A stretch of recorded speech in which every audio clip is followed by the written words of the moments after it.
আন্তর্জাতিক টি-20 ও টেস্ট থেকে অবসর নেয়ার পর সাকিব আল হাসানের সামনে কেবল ওয়ানডে ফরম্যাটের দুয়ারই খোলা আছে। তবে সেখানেও নানা জটিলতায় খেলতে পারেননি সর্বশেষ ওয়ানডে সিরিজ।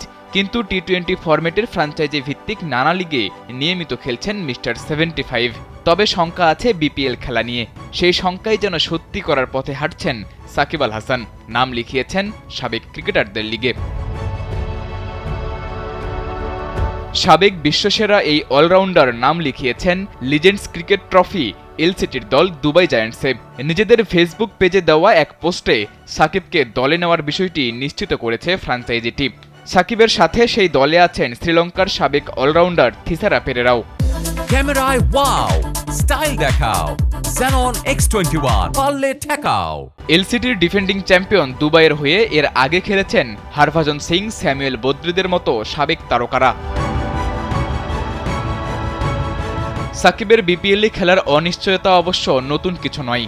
গেল 5 আগস্ট বাংলাদেশের রাজনৈতিক পট পরিবর্তনের পর সাবেক এই সংসদ সদস্যের বিরুদ্ধে হয়েছে মামলা, এমনকি মিরপুরে হয়েছে আন্দোলন।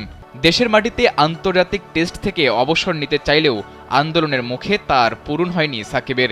সেই ধারাবাহিকতায় এবারের বিপিএলেও সাকিবের খেলাটা একরকম অনিশ্চিতই বলা যায়।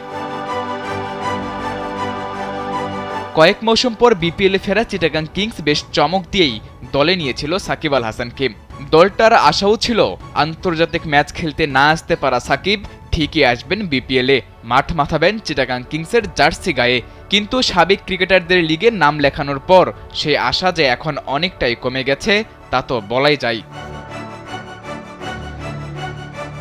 সাকিবকে না পাওয়ার পাশাপাশি এবারের বিপিএলে চিটাগাং কিংস পাচ্ছে না আরও 2 বিদেশি তারকাকে।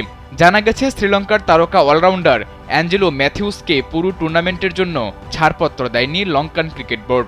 এছাড়া আন্তর্জাতিক ক্রিকেটকে বিদায় জানানো ইংল্যান্ডের অলরাউন্ডার ময়েন আলীকে নিয়েও রয়েছে শঙ্কা। দক্ষিণ আফ্রিকার ফ্র্যাঞ্চাইজি টুর্নামেন্ট এসএ টি-20তে খেলার জোর সম্ভাবনা আছে তার। সাদাতুর রাফি, কালবেলা।